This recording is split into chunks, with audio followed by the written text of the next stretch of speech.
Alrighty.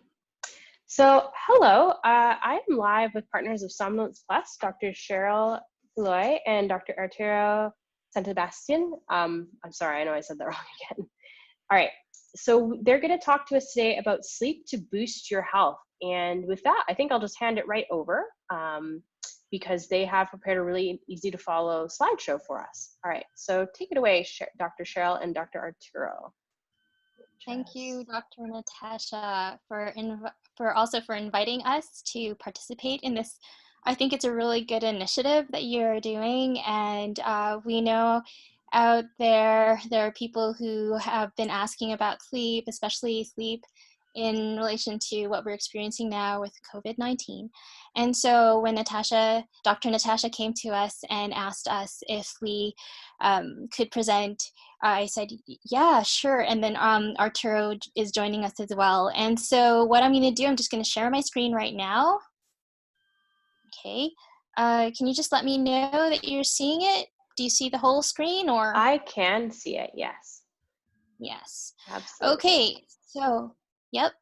All right. So essentially, the topic for today is just sleep to boost your health, right? Which is kind of what we need right now during COVID-19. We want to boost up our immune system as much as possible, as well as other aspects of our health and performance. And it's essentially why we're doing and working with sleep. So to just give you a little bit of an idea of who we are, we promote sleep awareness education. We do one-on-one coaching, personal coaching on sleep and how to sleep better. And we call ourselves the Somnolence Plus Initiative, or Somnolence Plus.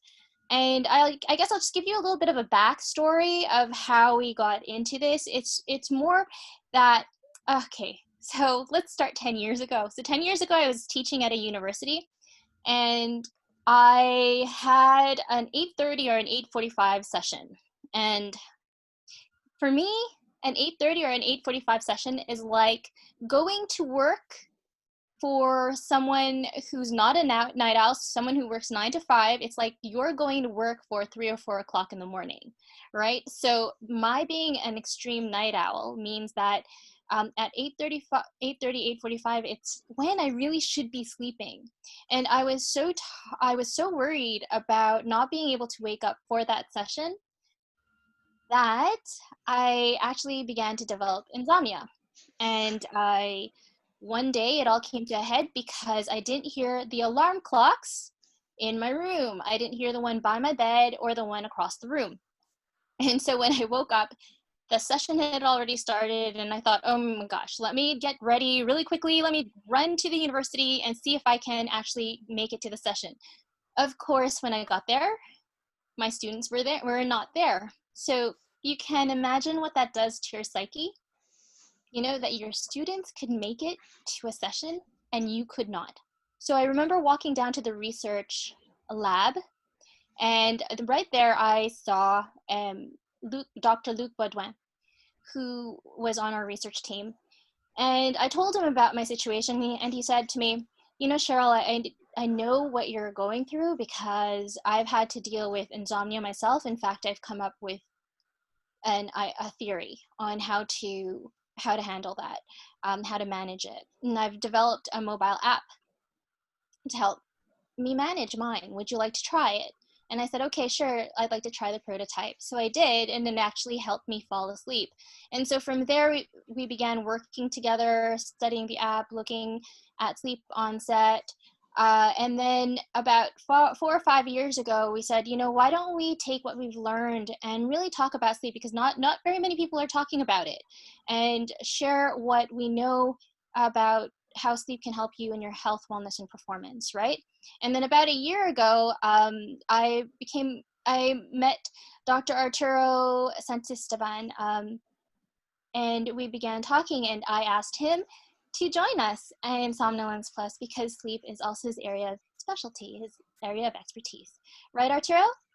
Yes. Hi, everyone. I'm Dr. Arturo, and I'm a medical doctor and a sleep researcher.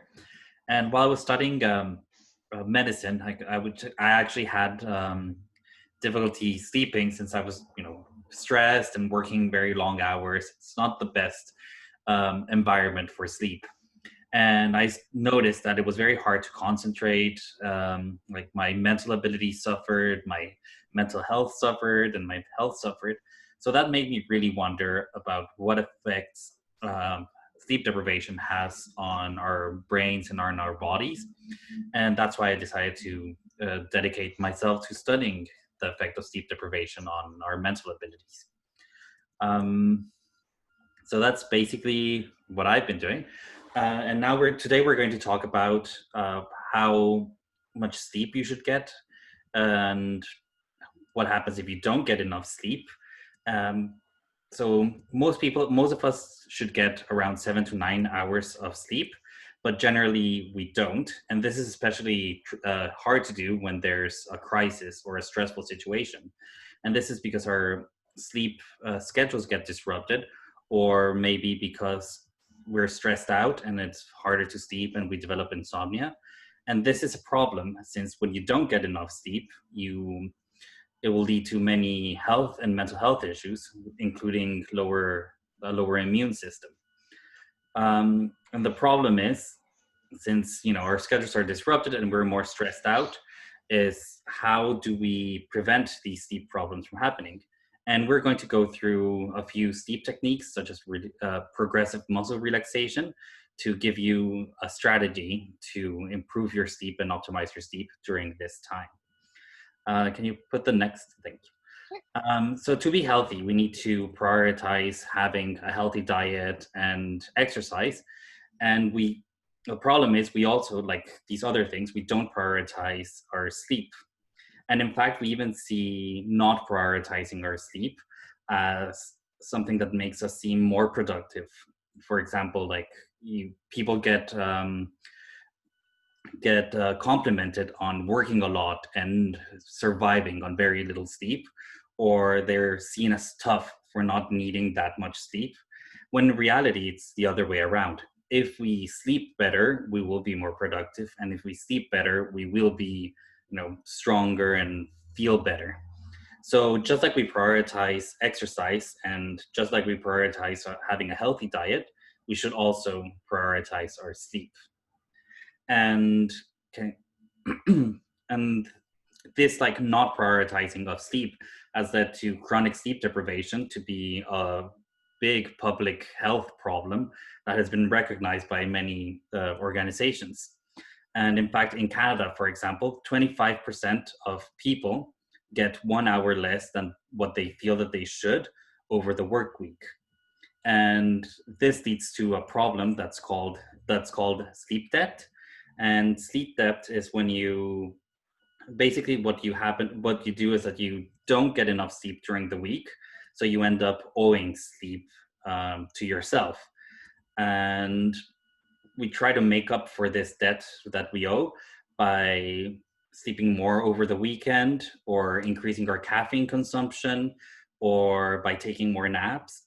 And the problem is that this leads to having an irregular sleep schedule, which makes sleeping well harder. And it leads to other strategies that are not as healthy. And this will in turn lead to like greater health problems. And Sheryl will speak more about all of the health problems that you get from not sleeping properly or not sleeping enough. Right. Thank you, Arturo. Yes. So I come at it from I look at sleep from the perspective of performance and health, and because of my background in organizations and performance and learning. And essentially, when I first started researching about sleep, I remember I was reading numerous articles, over 100, and I had to compile the information and look at the different associated effects and risks that are associated with sleep deprivation. And so what I did was create a table. I created a table for myself to make it really clear to me what was going on with sleep. And when I finished that table, I was overwhelmed by the sheer amount of information on it. So much so that I realized how much impact sleep has on us in terms of our health, our wellness, in terms of how we think, how we function and perform. And I thought to myself, if I wanted to really impress upon people the importance of sleep. How can I make that known to them? And I realized, you know what, I don't need to create a nice, pretty chart. I don't need to create a nice, pretty figure. I'm just going to show them the table, right? So that's what I'm going to show you right now. And so here's the table that I created for myself. It's actually condensed. And as you can see here, sleep deprivation is associated with all levels of health, different aspects of health, from physical and neurological, mental, emotional, cognitive. I don't expect you to read everything on this table. I just want you to focus on how dense it is, and just some highlights on what sleep can do. It's that if you miss a night of sleep, even, you can lower your immune system by quite a bit. And during what we know about COVID-19 is that if your immune system is compromised, you can lead to complications, as well as if you have underlying issues like cardiovascular disease and diabetes. And you see, the thing is, sleep deprivation does contribute to those things. So, if you can get your sleep regulated, if you can get it sleep well, you're giving yourself a really big health boost, especially during situations such as these. In terms of mental and emotional health, I mean, right now we are in social isolation, physical distance mode. We are staying with our families, with friends. Sometimes we're alone. And, one of the things that sleep is very critical for is actually maintaining your mental health. And so if you are sleep deprived, if you're not sleeping well, there is definitely a link with depression. It can actually cause depression. It can cause anxiety. So the relationship is two-way, but it can also be the cause as opposed to a symptom, right? And if you're living with other people, when you're lacking sleep, you can be more irritable. Maintaining your mood becomes more of a challenge. So, get your sleep, and, the people around you will be much happier, and vice versa. In terms of cognitive health, so your performance, if you don't get enough sleep, the chances of your falling asleep on the job, or falling asleep behind the wheel, or making impaired decisions is affected. Now, this becomes really critical during a pandemic situation where you're really supposed to be on all the time. So if you're a healthcare worker, if you're a caregiver, if you're working in essential services, or even if you're going to the grocery store, you always have to be very mindful of the things that you're doing, right? I mean, not to touch your face, to put things, to make decisions that are wise. But if you don't get enough sleep, that becomes an issue, because it does lead to impaired decision making. So the question then becomes, what can you do to optimize your sleep, right? I mean, this is a thing. When we are going through crises, or a crisis like this, we often have to kind of make some sort of an adjustment, and that can affect your sleep. One of the things that we do suggest is to maintain a consistent sleep-wake cycle, simply because if you are sleeping consistently at the same time and waking up at the same time, your body becomes used to that. It's sort of like it develops this routine, and it then knows how to react to it. It doesn't have to go through, I guess you could say, a shock in terms of changes, right? And the quality of your sleep goes higher at that point in time. So remember, keep a consistent sleep-wake schedule. Arturo, would you like to continue talking about stress and anxiety? Yes. So Yeah. one of the problems that we have when there's stress and anxiety is, well, one is that since we don't sleep as well, and we're more sleep deprived, we try to figure out how to make up for the fatigue that we get from sleep deprivation. And one of these ways is by increasing our caffeine consumption. And the problem is, if you increase your caffeine consumption, you're really only masking the effects of sleep deprivation. You're not actually treating it. And in fact, it can even lead to, it takes like more than 6 hours to clear caffeine from your system. So it can even affect your sleep the next night if you're drinking caffeine late into the day. And the other big problem that there is that a lot of us, a lot of people, like maybe if you're stressed out or if you're anxious, you increase how much alcohol you drink. Or if you can't sleep, you might also drink some alcohol to help you fall asleep. And even though alcohol might help you become unconscious faster, it's not actually helping you sleep. And in fact, it affects your sleep cycles in such a way that you will have less deep sleep. And what you need to actually have restorative sleep is to actually enter more and spend more time in deep sleep. So really, in the end, you'll only get more sleep deprived and more tired if you try to use alcohol. But there are other healthier strategies that you can use to manage stress and anxiety that might be negatively impacting your sleep. And Cheryl will explain some of these strategies. Yes. So one strategy that we're going to be talking about, oh yes, thank you, Arturo. One of the strategies that we're going to be talking about is progressive muscle relaxation, right? And so this technique was actually used on COVID-19 patients in China. And so essentially what you do is you tense up parts of your body for a few seconds and then you relax them, and you do this for all parts, and then this primes you for rest because you're more relaxed. And so let's say you start with your toes. So what you would do is you would say you would tense your toes for a couple of seconds and then relax them. And then let's say you go up to your whole foot. Tense your foot, your right foot, and then relax it. Then go up to your calves, do the same thing, tense it, and then relax it. And then right thigh, tense, relax. And then, you continue to your left leg, and you continue all the way to the other parts of your body. And then at the end of that, that's really helpful, and you can relax. One other technique that you can use is actually called the cognitive shuffle. This was the technique that I used on myself that was developed by Dr. Luc Baudouin. And so for this, all you really need to do is go to the App Store. If you have an iPhone, you can go to the App Store and you can download My Sleep Button, or Bouton Dodo in French. And basically, it will help you fall asleep by kind of using random images.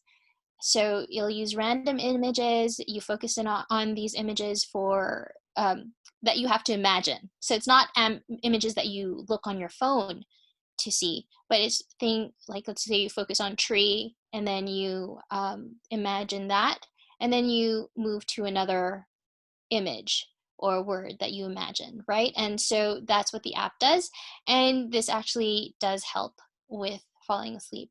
And so those are two relaxation techniques. And then one of the other things that we are offering right now is essentially, if I can get to there, is essentially a special offer on our services. So normally we offer sleep coaching, sleep consultation.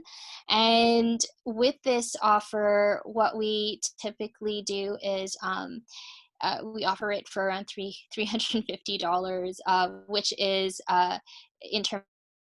Right? And during this consultation, you get 60 minutes with me, and I will have at that point asked you some questions, and then Arturo, Dr. Luke, and me will go through your situation, and then we'll offer you a sleep plan. And then what we would do is that you would get that plan, and then we'd see how we could work with each other from there on, right? So that's $350 value, but we're not going to charge you for that because we do understand how challenging things are right now with the COVID-19 situation. We would also offer you a Sleep Fit inventory, which is normally a self-assessment. That is $37. It's on top of the 60-minute consultation. And then we would offer you a Sleep Fit journal and guide that shows you how to track your sleep habits so that you can sleep better and have better sleep hygiene, and so this is normally $27. So on top of the 60 minutes consultation and on top of the self-assessment inventory, right? And so altogether the value is $414. However, we're not going to be charging you $414 for that because of the situation. And so anybody who's watching this this webinar and through Dr. Natasha's link, we are going to be offering all of this not for $415, but we're going to offer it for $1. So if you just pay $1 in advance and sign up for our Sleep Fit consultation, we'll go through everything as we normally would. And if you find that you've received value from the consultation, and then we would just charge your card $96, right? So only a fraction of the price. And then we'd give you the Sleep Fit inventory and the Sleep Fit journal as for free as a bonus. And so that is one way we can get really into the nitty gritty with you in terms of helping you with a sleep routine. And so, Arturo, would you like to explain our disclaimer right now? Yes. So, as a disclaimer, we are sleep researchers, educators, consultants, and coaches. So we're not treating sleep disorders, which is both good and bad, because we can also give you help if you don't have like a diagnosable sleep disorder, but you feel like you can improve your sleep, or if you feel like you have some sleep problems that are not a disorder, we can provide help and information. We have a lot of knowledge in sleep research, so we can share that knowledge with you. And if you suspect that you actually have a sleep disorder, like, you should consult your health or mental health provider. Yes. And the thing is, even if you do have a sleep disorder, we can still work with you. And what we would be doing is helping you maintain the effects of the treatment over time, because that's one of the things that can happen is maintaining good habits over time is something that is challenging for many people. And this is where coaching helps, especially because what we can do is share with you, as opposed to therapists and clinicians who, for good reason, need to maintain a distance. As coaches, we would be sharing with you our personal experiences, how we overcame our own issues with sleep, as well as the research that we are privy to. And so right now, I'm sure that some of you probably do have questions. I know Natasha has some questions Dr. Natasha has some questions for us. So yeah, we're here. We're ready for the questions. All right, thank you so much, Dr. Sheryl and Dr. Arturo. Do you want to, I think if you remove your screen share, I can go back to, we can see both of us. Oh, all right, I'm still new at all the Zoom stuff though. All right, there we go, and unpin. Okay, yeah, so I had a few questions because I think you already addressed a couple that I had though, in terms of like alcohol and how that can affect sleep quality. Caffeine, definitely. Naps, it's funny. My boyfriend actually took a video of myself and both of our cats all sleeping in a row the other day. We had a cat nap. It was pretty cute, which I think is what all our friends with kids are wondering if what we are doing, and I guess it happened for me. So, I actually am a bit curious too, what you think might happen now that everyone is working from home, because I've reached out to a few of my patients to check in with them, and they suddenly, without all this commute, they have time to stretch, they have time to exercise, maybe they even have time to get more sleep. So I think we're going to see a bit of a workplace revolution after all this. But do you think maybe for some people whose schedules or work stuff hasn't changed too much, that we might even see an improvement in their sleep? Like, what do you think? Yes, Yeah. actually. So this is, okay, so there's a double-edged sword here.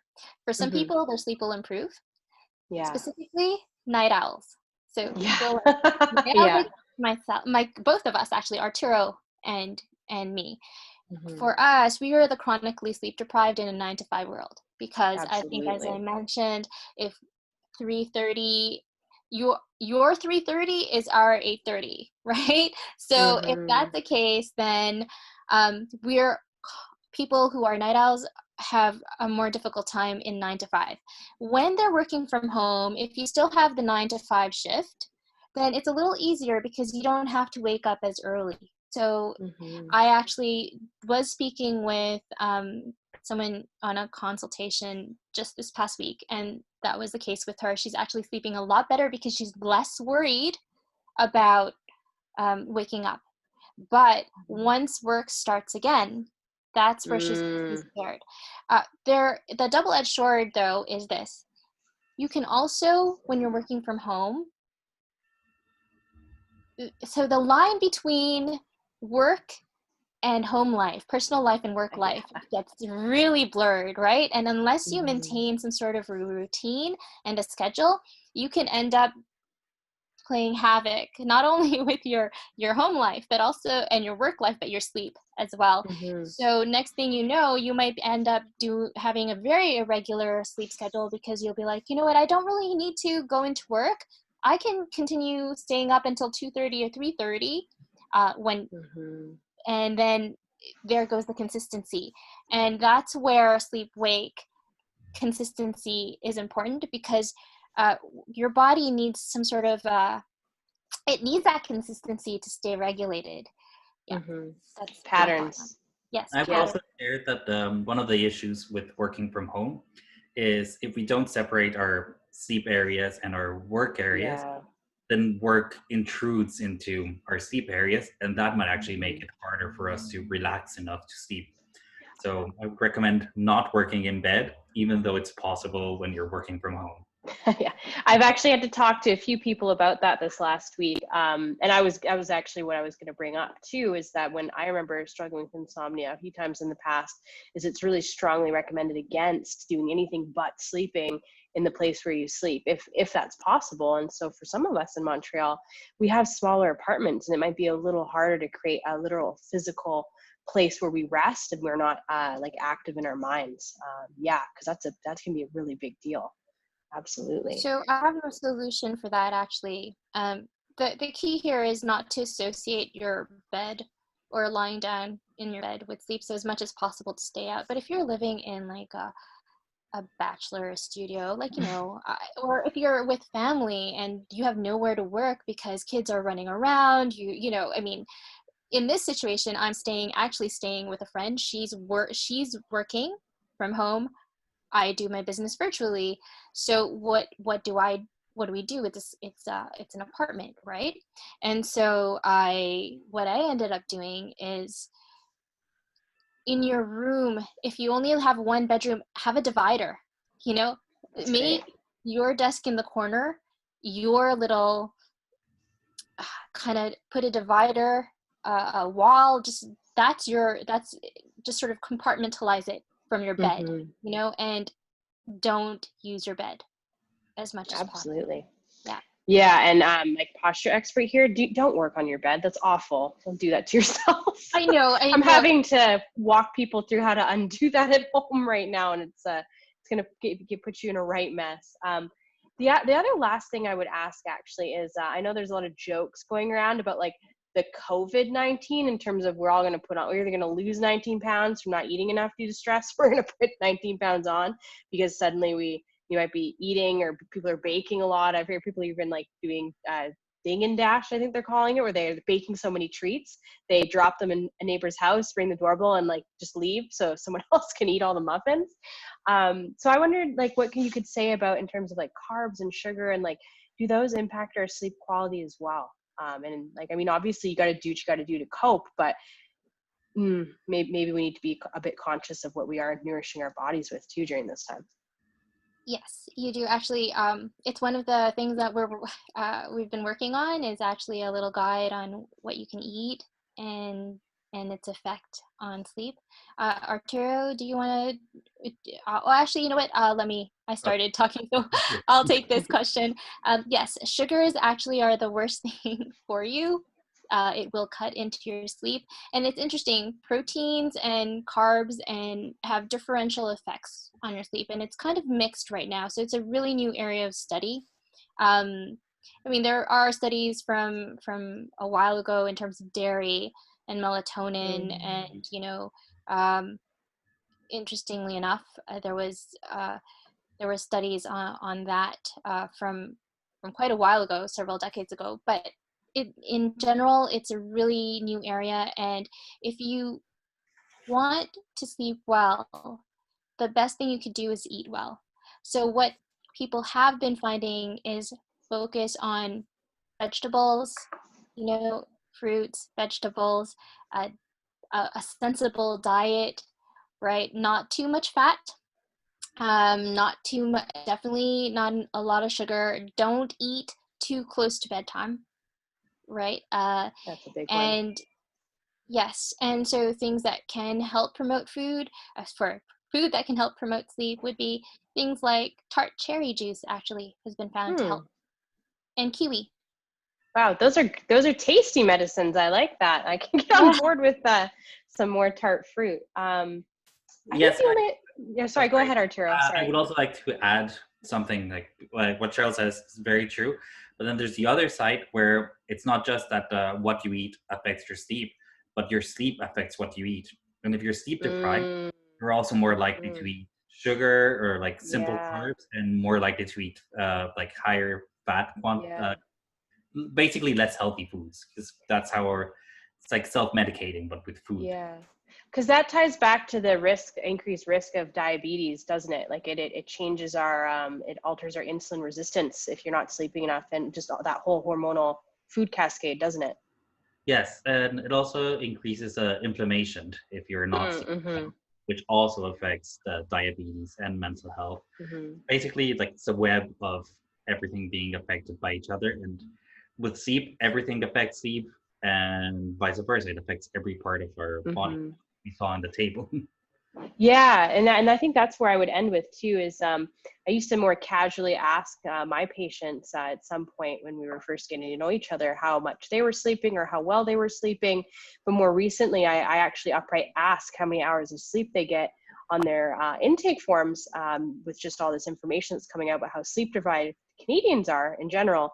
And it's been shocking, like shockingly bad how little sleep people get. And it's not just people that are juggling like kids, school and work, or people that really are in a crunch for time, but there's people that, well, I mean, quite frankly, don't have a good reason or good excuse to be so sleep deprived or that have that sleep debt, and they're not sleeping very much, and that can play into chronic pain. And so with a lot of my patients too, I talk to them about good sleep hygiene, because I really see that as the cornerstone of health. I mean, we know when you sleep, the discs in your spine, that's when they rehydrate. And if you're not getting enough sleep, you can't heal. Like it's so critical to everything. And the more research we have, the more we realize that the single best thing you can do, and of course everything else plays into it, but is to just try and improve your sleep. Um, it's just so important.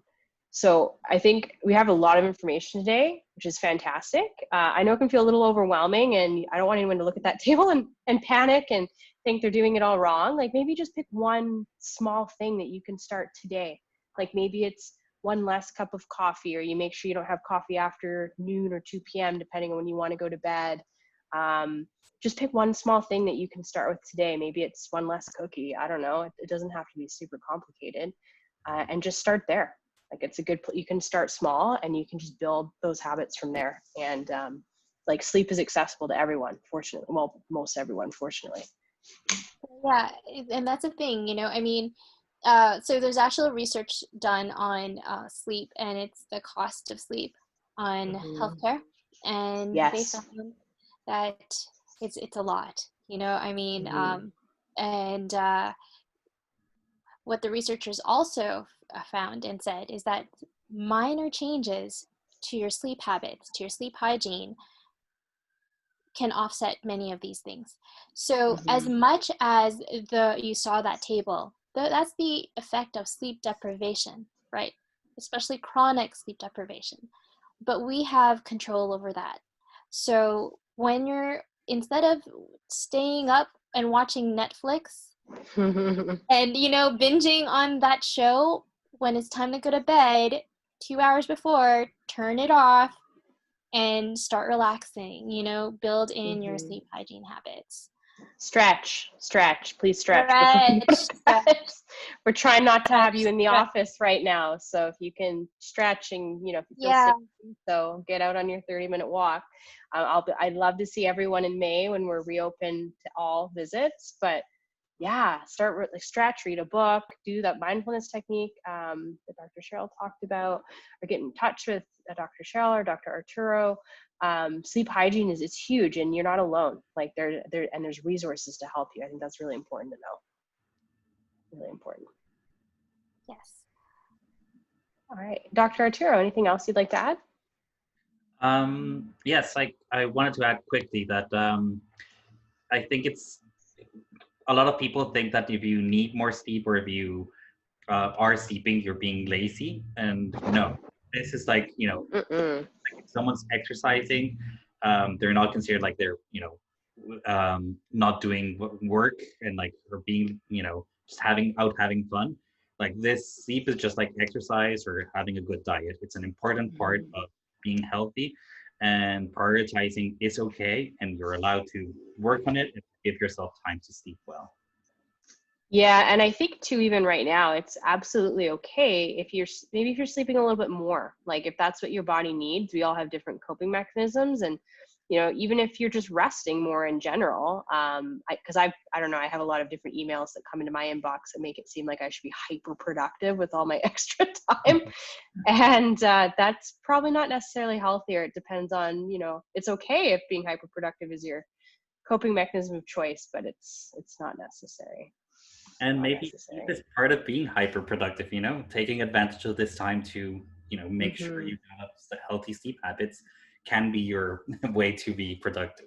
Absolutely. Sleep. Yeah. And I mean, I know when I was a student for 8 years, and I had a really solid routine, and I made sure, I think there was one exam, like once, where I did wake up and study for an extra hour in the middle of the night. And then that, like, but other than that, I would make sure I got solid sleep, had like smoothie routine.